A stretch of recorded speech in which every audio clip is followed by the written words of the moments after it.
masing-masing. Semoga diberikan kemudahan dan kelancaran. Semoga diberikan ilmu yang bermanfaat untuk kita semua. Kita dalam hati dimulai.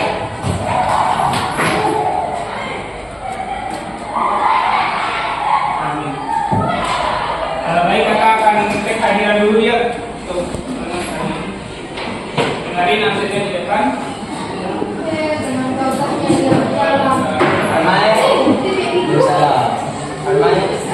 Nama Faiz Al-Fadizi. Aldian Ardiansyah. Alfiansyah Putra. Alia Fitrianingsi. Lili Surya Pratama Nesa. Devita Mala. Dian Handika. Ernawati. Gunawan Fitriadi. Oke, pada pertemuan kali ini kita akan membahas terkait dengan bagian B di bab 3, yaitu bentuk dan prinsip kedaulatan.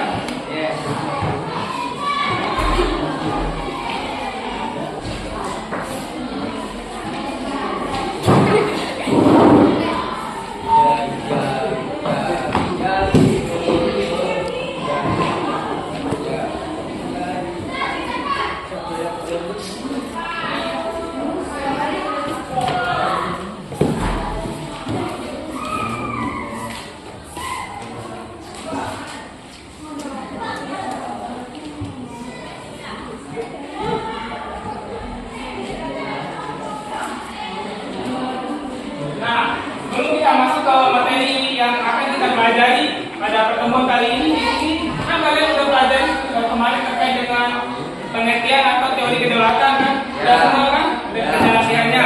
Nah, ini untuk mengetahui sampai mana sih kalian paham. Di sini kakak menanyakan terlebih dahulu materi sebelumnya. Silakan dibuka catatan atau rasanya dulu.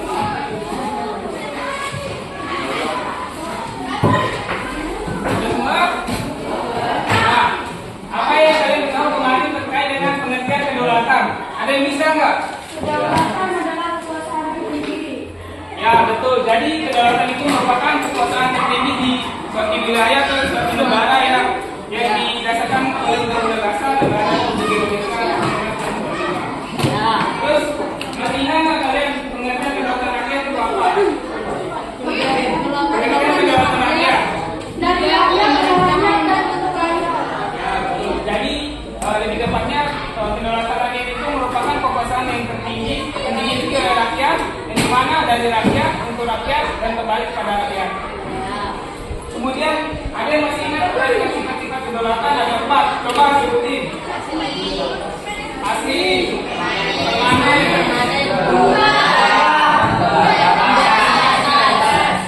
dan kemudian udah kalian mengingat sifatnya ada 2 bentuk kan. Coba sebutin bentuk kedaulatan itu apa aja.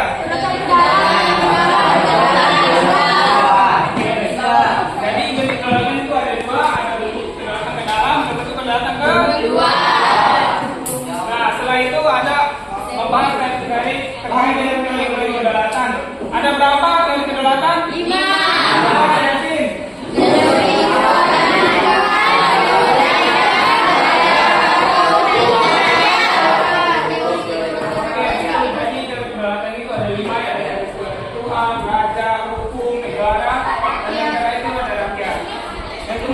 Pembagian kekuasaan. Ada yang tahu nggak pembagian kekuasaan di negara Indonesia ada berapa? 3. Apa aja coba?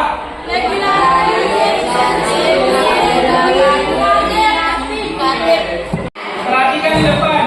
Pada pertemuan kali ini kita akan membahas materi yang kedua di bab 3, yaitu bentuk dan prinsip kedaulatan negara Republik Indonesia. Nah, yang pertama kita akan membahas bentuk kedaulatan negara Republik Indonesia. Tadi kan sudah dijelaskan bahwa bentuk negara Republik Indonesia adalah berbentuk republik, yang dimana negara Republik Indonesia itu lebih dikenal dengan Negara Kesatuan Republik Indonesia.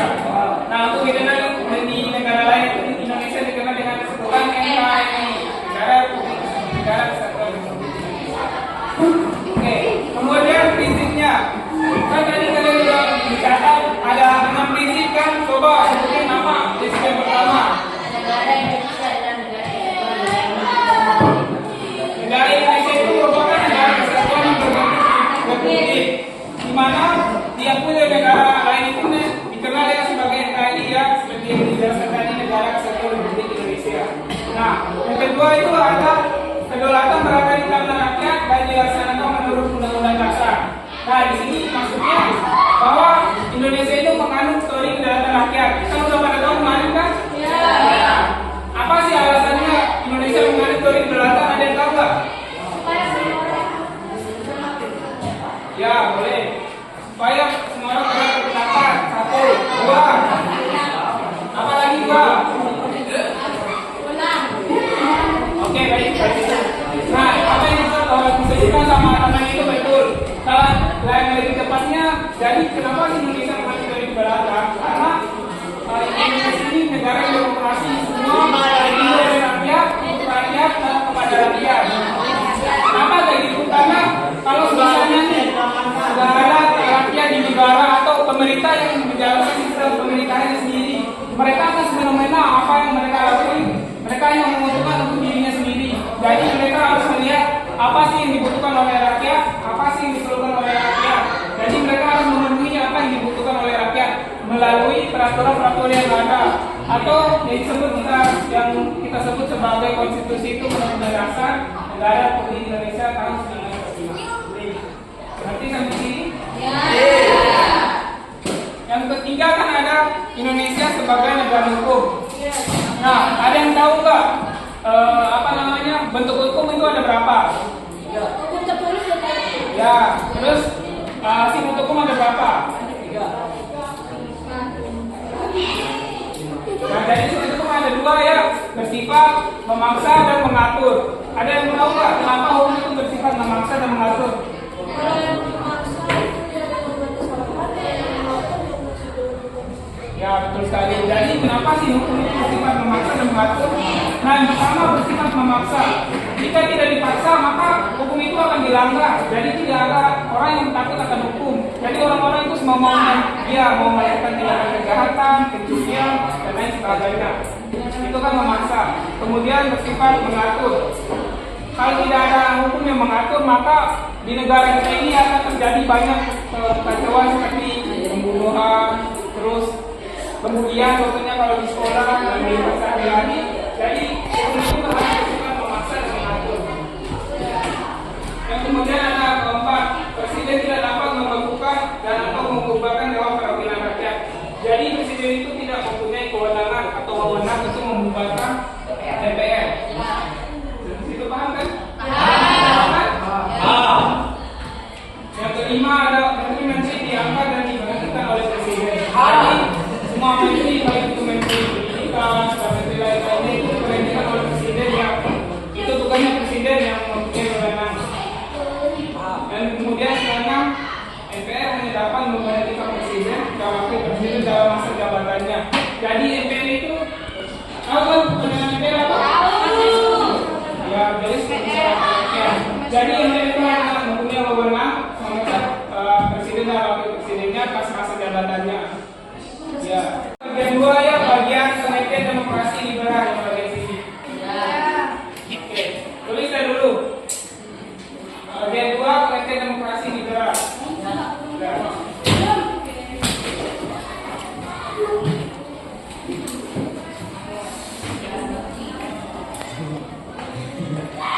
Demokrasi liberal. Demokrasi liberal.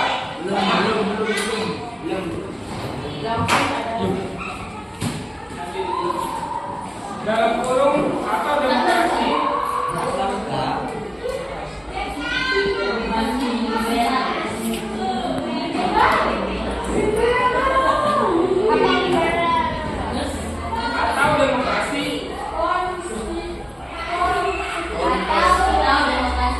di depan konstitusional.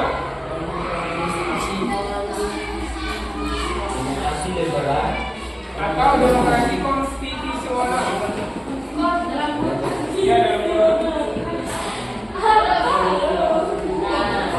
adalah sistem politik.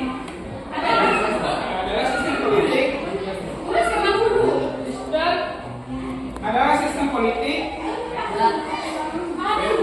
yang menganut kebebasan individu. Yang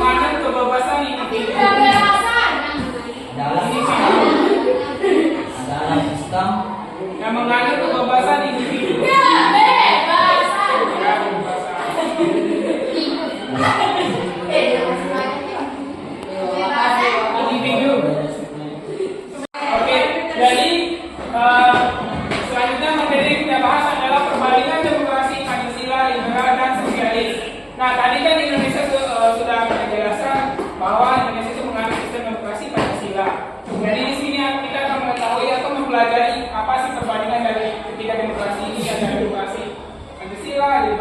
dan sosialis.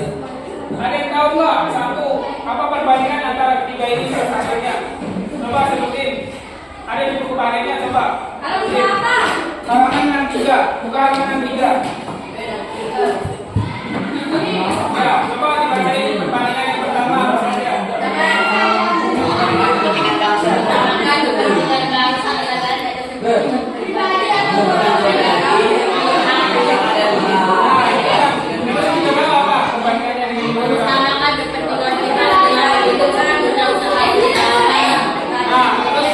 Perbandingan sama sosialis jadi kenapa sih alasan kita salah satu menganut sistem demokrasi Pancasila? Karena demokrasi Pancasila ini mengutamakan kepentingan bangsa atau negara, bukan kepentingan pribadi. Jadi kalau kita menganut sistem demokrasi liberal, jadi kita hanya mengikuti apa yang dimau oleh pemerintah.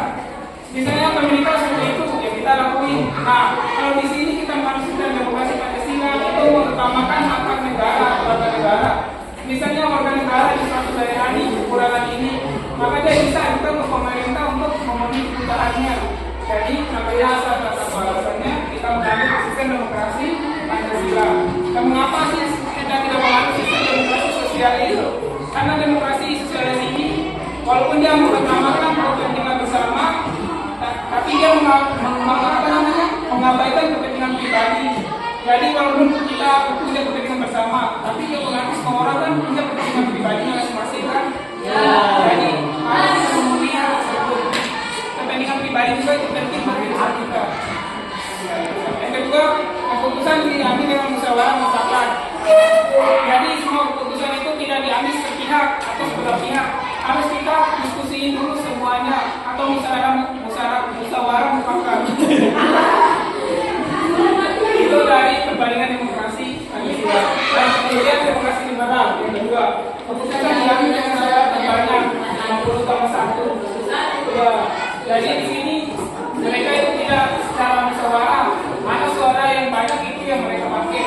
Dan itu turun aja di negara Indonesia yang notabene masyarakatnya banyak dan beragam budaya. Jadi kita tidak boleh menggunakan hal tersebut. Kemudian dari keputusan demokrasi sosialis ini berdasarkan kehendak mayoritas. Misalnya nih, kalau satu kecilnya di sekolah kan kalian nih ada beragama Hindu, Islam dan Kristen ya kalau nggak salah. Nah itu walaupun kita sebagai mayoritas agama yang Muslim atau agama Islam, kita tidak boleh menghakimi agama-agama lain atau mengikuti agama kita sendiri. Kita harus menghargai juga agama yang lain. Kenapa? Karena itu merupakan salah satu wujud dari toleransi, menghargai satu sama lain. Baik, kita cukupkan materi sampai di sini karena di sana